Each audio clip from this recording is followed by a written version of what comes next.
Well before Quentin Tarantino, Marvel Studios, and Pixar made shared universes the most fashionable thing in Hollywood, Stephen King was busy building a world. Well, technically several worlds of terrifying stories that were subtly woven together, often in ways that weren't immediately obvious. As well as tying the mythology of the Dark Tower into lots of his stories, the horror master set many around 5 fictional towns in Maine, including Derry, the town terrorized so memorably by Pennywise in It. Characters recur throughout his books, but It seems to have a special significance, almost as if it's a sort of epicenter. It ties together with The Stand, Children of the Corn, The Dead Zone, The Shawshank Redemption, Christine, The Tommyknockers, 11/22/63, and Mr. Mercedes in various ways. But no links are quite as interesting as how it's related to The Shining. It offers something beyond merely a superficial tie. What if It actually offers an explanation of the hauntings in The Shining? What if the evil that haunts Jack, Wendy, and Danny Torrance is the same manipulating, malevolent entity that tries to kill the Losers Club? There was more than a whiff of grease paint to the corridors of the Overlook Hotel. Well, there's actually a fair bit of evidence to back this up. I'm Jules, and this is That Film Theory's How It Explains the Secret of The Shining. Firstly, we need to address that The Shining and It happen in the same universe. They're linked by the presence of Dick Halloran, who obviously plays a major part in The Shining as another character who possesses Danny's powers. He's also mentioned in It as an army cook who was present when Derry's nightclub The Black Spot was burned down by the Legion of White Decency in 1930. Thanks to his powers, he was able to save the lives of other clubgoers, including Mike Hanlon's father. He is also capable of seeing It in one of its varying forms while remaining sane as an adult. So, the fact that we have a direct link here should start to bridge the gaps between the events of one film and the other. However, much like a terrible ad salesman, I'm gonna say, but wait, there's more. Obviously, the key element of its relationship with its victims is how it feeds. It inspires fear in them as a sort of flavor enhancer, a principle along the same lines of salting the meat.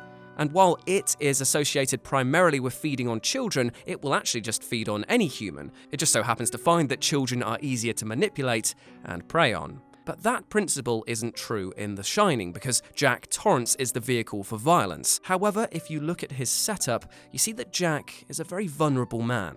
We find him at a hard stage in his life. He's lost his teaching job because of his alcohol dependence and drug abuse, he's injured his son while in a rage, and is on the verge of being left by his wife. He teeters on the edge of his worst fears of being abandoned by his family and seeing his career go to ruin. In short, he's already pretty well seasoned for It.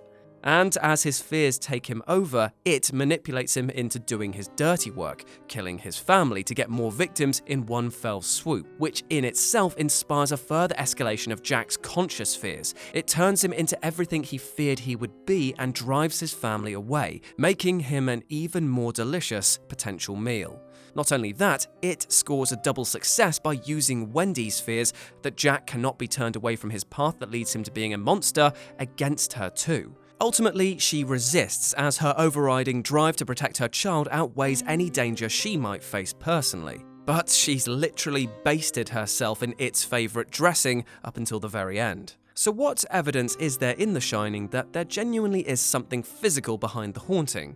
Some readings of this text draw a direct parallel between Jack's mental condition and the Overlook's powers. As his grip on reality becomes lowered, so too does the manifestation of spirits within the hotel grow. But any reading that fundamentally relies on a solely psychological or supernatural explanation, that's saying that Jack wills or allows spirits into the hotel, overlooks the fact that Danny is very physically affected by the attack in room 237. Everything else could be explained as being Jack's doing or a simple haunting, but the fact that Danny emerges from room 237 with a bruised neck confirms that something physical attacked him. There was a tangible force there to attack. There are only 2 real times that the spirits affect the physical world in the book and film: the attack on Danny and the opening of a locked door by Grady. Now, ghosts can do a lot of things, but mastering locks isn't one of them, even in Stephen King's world. Therefore, we now have cause to believe that there's a tangible being who chose not to kill Danny when it had the chance, both of which lend credibility to it being the figure in question. Now, this is a smaller point, but it's an interesting one. when you note that its arrival coincides with a huge weather change. In Derry, a huge storm took place, while the Torrance's arrival at the Overlook is also met with a catastrophic snowstorm. It's almost as if the inclement weather isn't only designed to isolate victims, but also ominously reflect the volatile situation coming along with the arrival of this demonic force. In both stories, the weather is kind of like a harbinger of doom, as if nature itself is reacting to its hunger for fear. Within its bubble of terrible conditions, it can take its time, spicing up the potential victims and drinking in all that manifested terror. Yet, for all this setup, it still doesn't win. In both the case of the Losers Club and with Danny Torrance, it fails. The children survive.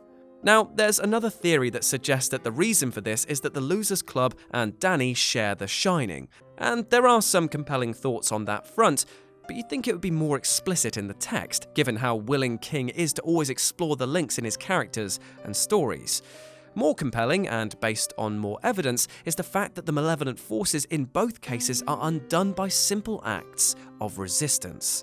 Danny's supernatural powers are incidental. It's his strength of will that defies the Overlook as it attempts to possess him, and it's only then that the hotel turns to his father to try and kill him. In it, the Losers Club do what its other's victims could not. They fight back, which defies its reason for choosing to attack kids in the first place. And when you look at the backstories of the children, you start to see something which it clearly hasn't. The majority of the children are from abusive pasts, which might be why it is drawn to them in the first place, thinking that they'd be easier to manipulate. However, what it's also done is build a seed of rebellion within each of them. Their struggles come out as acts of defiance. The kids speak back, they fight, they defy when pushed too far, which ends up being its undoing. The power of the Shining may be indeed something they all possess, but it's also equally inviting to think that they all share a sense of self-preservation, born of unfairness and mistreatment. Finally, there is of course the theory that it is the driving force behind every haunting in Stephen King's literary universe, that his subtle influence shapes every one of these famous ghost stories.